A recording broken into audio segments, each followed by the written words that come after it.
இப்போது pastor reverend ஜிக்கு அவர்கள் தேவ செய்தியை நாம் கேட்போம்.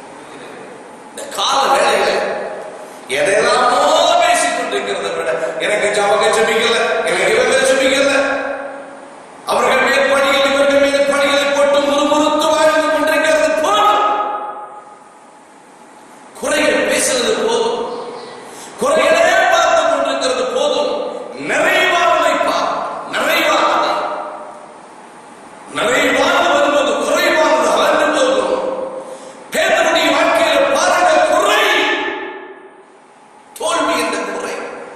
இயேசு வந்தார், இயேசுடைய வார்த்தைகளை கேட்டார், வலைகளை போட்டார். கர்த்தருடைய பிள்ளைகளை வலக்கிழியத்தக்கதான ஆசீர்வாதங்களை பெற்றுக் கொண்டார். அந்த இயேசு உன்னை தேடி வருகிறார். அந்த இயேசு இந்த கால வேளைகளை அருகாமல் இருக்கிறார். இதோ உன்னோடு பேசிக் கொண்டிருக்கிறார். பிசினஸை செய்கிற சகோதரனே, தொழில் செய்கிற கர்த்தருடைய பிள்ளைகளே, தொழில ஒருவேளை நஷ்டமாய் பல லட்சம் ரூபாய்களை, பல கோடி பணங்களை ஒருவேளை இழந்திருக்கிறார்.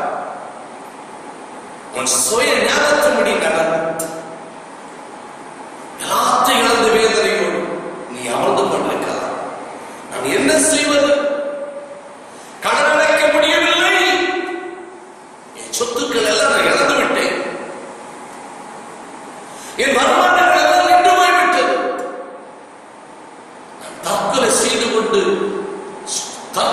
கொள்ளுகிறது தான் வழி, வேற ஒரு வழி இல்லை என்று சொல்லி ஒரு மேலே வேதனையோடு இருக்கிறார். தற்கொலை எண்ணங்கள் இதோ மாறுகிறதை பார்க்கிறேன். உன்னுடைய போராட்டம் இதோ மாறுகிறது. தொழிலுக்கு தடையாக இருக்கிற செய்வன கட்டிகள் இந்த காரணமாக கை கழுகிறார். மந்தவாதி என்னவா செய்வான்? நீ விசுவாசிக்குமானா, நீ ஜெபத்திலே திறந்திருக்குமானா, நீ இயேசுவை நம்பி வாழுமானா, இதோ இந்த காலங்களில் அற்புதம் உண்டாகிறது. தொழில் செய்யக்கூடாதபடி கட்டி வைத்திருக்கிறது அல்லவா? தொழிலுக்கு போகக்கூடாதபடி உடைய சனங்களை கட்டி வைத்து வியாதியால் படுக்கையாக்கி இருக்கிறது அல்லவா? அந்த கட்டிகளை இந்த கால வேளையிலே தேவன் அவுக்கிறதை பார்க்கிறேன். அந்த செய்வன கட்டிகளை தைக்கிறதை பார்க்கிறேன். நீ நாளையிலிருந்து தொழிலுக்கு போவான், தோல்விகள் ஜெயமாக மாறப் போகிறது. இந்த சத்தத்தை கேட்கிற கர்த்தருடைய பிள்ளைகள், ஒரு ஆவிக்குரிய ஆலயத்தை தெரிந்து கொள்ளுங்கள். ஒரு ஆவிக்குரிய ஆலயத்துக்கு போங்க. சபைக்கு செய்யக்கூடிய கடமைகளை செய். ஊழியக்காரனை நேசி. ஊழியக்காரர்களை பதவி செய்யாதீர்கள். ஊழியக்காரனுக்கு விரோதமாக எழுத்து நிற்காதீர்கள். ஆவிக்குரிய ஆலயங்களை சென்று ஆலயத்தில் செய்யக்கூடிய கடமைகளை செய்து ஆண்டவருக்காக வாழுங்க. ஊழியக்காரர்களை வீட்டில் கூப்பிட்டு ஜெபம் பண்ணுங்க. ஊழியக்காரர்களை கனப்படுத்துங்க. உன் வாழ்க்கையில் உன் தோல்விகள் ஜெயமாக மாறப்போகும். இந்த சத்தத்தை கேட்கிற கர்த்தருடைய பிள்ளைகள், இந்த கால வேளையில ஆண்டவர் உன்னை பார்த்து சொல்லுகிறார். பேதுரு எப்போது ஆண்டவருடைய வார்த்தைகளை கீழ்ப்படிந்தாரோ அப்போதே வலக்கிழியத்தக்கதான மீன்களை அவன் பெற்றுக் கொண்டான். இந்த கால வேளையில உன் கடன் அடைக்க அந்த வழியை திறக்கப்பட்டது. புதிய வாசல்கள் அவன் திறக்க போகிறார். உன் தோல்விகள் எதுவாக இருந்தால், எதையெல்லாம் நீ இழந்தாயோ, சொத்துக்கள் இழந்திருக்கலாம், வருமானங்கள் இழந்திருக்கலாம், குடும்பத்தில் சமாதானத்தையும் சந்தோஷத்தையும் ஐக்கியத்தை இழந்திருக்கலாம். எதை நீங்கள் இழந்தீர்களோ அந்த கால வேளையில என் ஆண்டவர் உங்களுக்கு கொடுக்க போகிறேன் என்று சொல்லுகிறார். இந்த கால வேளையில இயேசுடைய அற்புதம் உங்களுக்கு நடந்து வருகிறது. இந்த சத்தத்தை கேட்கிற கர்த்தருடைய பிள்ளைகள், மூன்றாவதாக ஒரு வசனத்தை நாம் வாசித்து நாம் ஜெபத்தில் நேராக கடந்து செல்ல போகிறோம். யோவான் எழுதின சுவிசேஷம் 5ஆம் அதிகாரம் 5-6 வசனங்களை நாம் வாசிக்கிறோம். 38 வருஷம் 38 வருஷம் வியாதிப்பட்டிருந்த ஒரு மனுஷன் அங்கே இருந்தார்.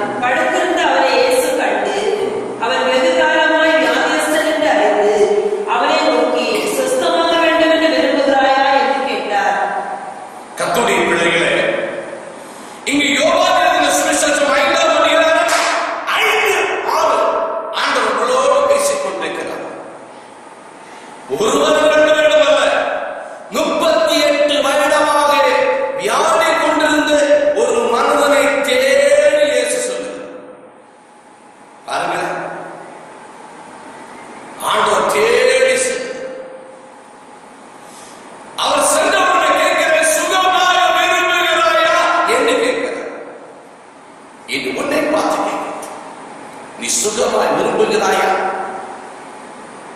டிவி நிகழ்ச்சிகளை பார்த்துக் கொண்டு கர்த்தருடைய பிள்ளைகள் டாக்டர் உங்களை கைவிட்டிருக்கார், மருந்துகள் மாத்திரைகள் உங்களை கைவிட்டிருக்கார், பல புண்ணிய ஸ்தலங்களில் சென்று பல பூஜைகள் செய்தும் ஒருவேளை அவர்கள் உங்களை கைவிட்டிருக்கார்.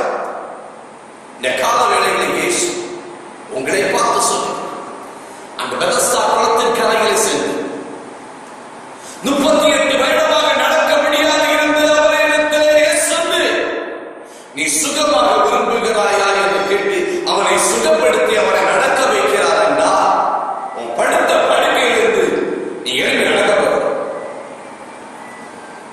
பம்பை பகுதியில இன்டர்நேஷனல் ஏர்போர்ட் பக்கத்துல இந்த ஊழியம் நடக்குது. இந்த சர்ச் எல்லா மாத கடைசியிலும் கடைசி ஞாயிற்றுக்கிழமை சாயங்கால வேளையில 6 to 9 மணி வரையிலும் இந்த கட்டபுக்கும் அபிஷேக ஆராதனைகளை குடும்பமாக வாங்க 20 வருடம் 30 வருடம் செய்வதனால ஒருவேளை உன் பிள்ளைகள் பைத்தியக்காரா இருக்கலாம். அந்த செய்வத கட்டுகளுடையும் பைத்தியம் விடுதலையாக நடக்க முடியாது. நடக்கிறார் இந்த மாச கடைசியில வாருங்கள். இந்த சத்தத்தை கேட்கிற கர்த்தருடைய பிள்ளைகள் கடந்த நாட்கள்ல இங்க பம்பை பகுதியில உழைப்பா என்று சொல்லக்கூடிய ஒரு நேவி ஹாஸ்பிட்டல் இருக்கிறது. அங்க என்ன ஒரு தெலுங்கு பாஷையில கூட்டிட்டு போனாங்க. ஜோமன் பெரிய ஹாஸ்பிட்டல் மேல்வைக்காங்க. ஆனா அந்த ஹாஸ்பிட்டல் செல்லும்போது ஒரு 23 வயதான ஒரு பொண்ணு படுக்கையா இருக்கிறாங்க. காய்ச்சல் விட்டு மாறல, அவருடைய லூஸ் மோஷன் வியாதி அவரை விட்டு நீங்கிறது மாதிரி இல்லை. அதுக்காக அந்த பாஸ்டர் தெலுங்கு பாஸ்டர் மூர்த்தி என்ற அந்த பாஸ்டர் கூட்டிட்டு போனார். அங்கே செல்லும்போது அந்த 23 வயதான வாலிப பெண் அப்படியே படுத்து கிடக்கிறார். நாங்க போய் செவிக்க நிற்கிறோம். அந்த பாஸ்டர் சொன்னாங்க, பாஸ்டர் உங்களுக்கு ஜெபம் பண்ணுங்க. செவிக்க நான் கரங்களை தூக்கும் போது அந்த பெண் படுத்திருக்கிற ஒரு காட்சி.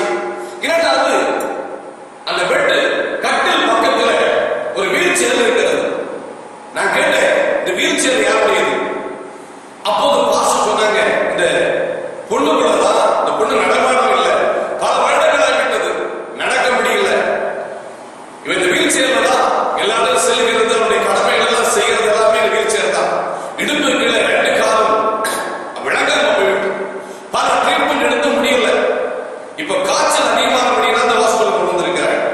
நான் சொன்னேன், இவருடைய காய்ச்சலை சுகமாக்க இந்த இடத்துல வரவில்லை, இவனை நடக்க வைக்க இயேசு வந்திருக்கிறார்.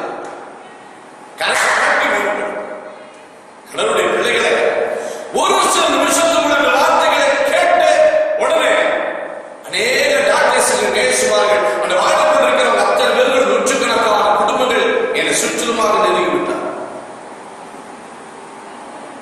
கூட பாஸ்டர் என்ன சொல்றீங்க?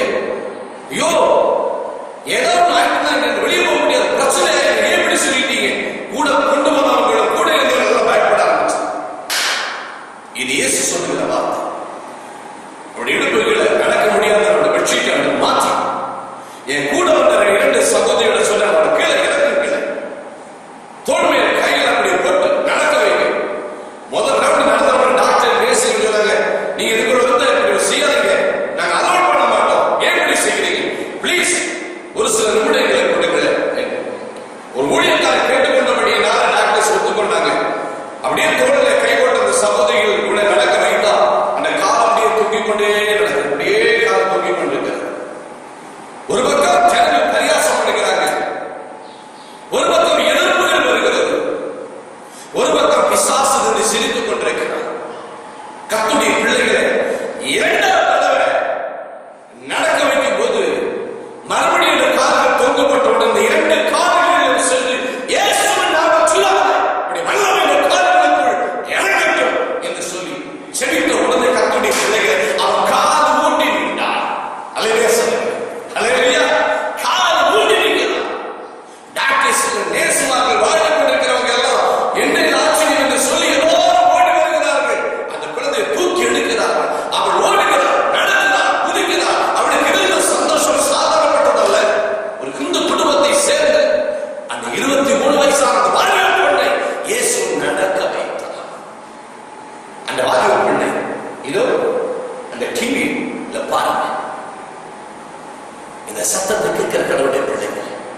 அண்டை இயேசுவின் காலவேளை உன்னை சுகமாக்க போகிறார். ஒரு விசுக்கத்தில் மூடி செய்வோமா? எங்களை அதிகமாக நேசிக்க எங்கள் ஆண்டவரை உண்மை துதிக்கிறவருடைய நாமத்தை உயர்த்தும். இந்த கால வேளையில் இந்த நிகழ்ச்சியை பார்க்கிறது கர்த்தருடைய பிள்ளைகள் ஒவ்வொருவருக்கு என்னன்னா உங்களுடைய கரம் இறங்கட்டும். இயேசுவின் நாமத்தில் உங்களுடைய தோல்விகள் ஜெயமாக மாறட்டும். திருமண தடைகள் நீங்கி போகட்டும். குழந்தை பாக்கியத்தை கட்டளையிடுகிற இயேசுவின் நாமத்தில் வீடு இல்லாதவர்களுக்கு வீட்டை கொடு, வேலை இல்லாதவர்களுக்கு வேலைகளை கொடு, வியாதிகள் சுகமாக நடக்க முடியாதவர்கள் இந்த சாட்சிகளை செய்திகளை கற்றுக் கொண்டிருக்கிற ஒவ்வொரு பிள்ளைகளுடைய கட்டிகளை அமைத்து இவருடைய வியாதிகளை சுகமாக்குகிற இயேசுவின் நாமத்தில் நடக்க முடியாதவர்கள் நடக்கட்டும். இயேசுவின் நாமத்தில் இவருடைய தோல்விகள் ஜெயமாக மாறட்டும். அற்புதங்களை செய்துவிட்டது கைசம் இயேசுவின் நாமத்தில் பிதாவே, ஆமென். எல்லா வாரமும் இதே நேரத்தில் நாம் சந்திப்போம். Praise the lord. எங்களை அணுக வேண்டிய முகவரி pastor reverend G K. Bethesda fellowship foundation, Periyar chawl, Indira Nagar, near little flower school, Kurla, Andheri road, Jerimeri, Mumbai 400072. எங்கள் தொலைபேசி எண்கள் 9167370474, 9833700995. அலைபேசி எண் 02228590359. நீங்கள் எங்கள் ஊழியங்களை தாங்க விரும்பினால் Indian overseas bank, name George Kutty, account number 038600006234, code 0386, branch NJIND estate, IFSC code IOBA 0000386.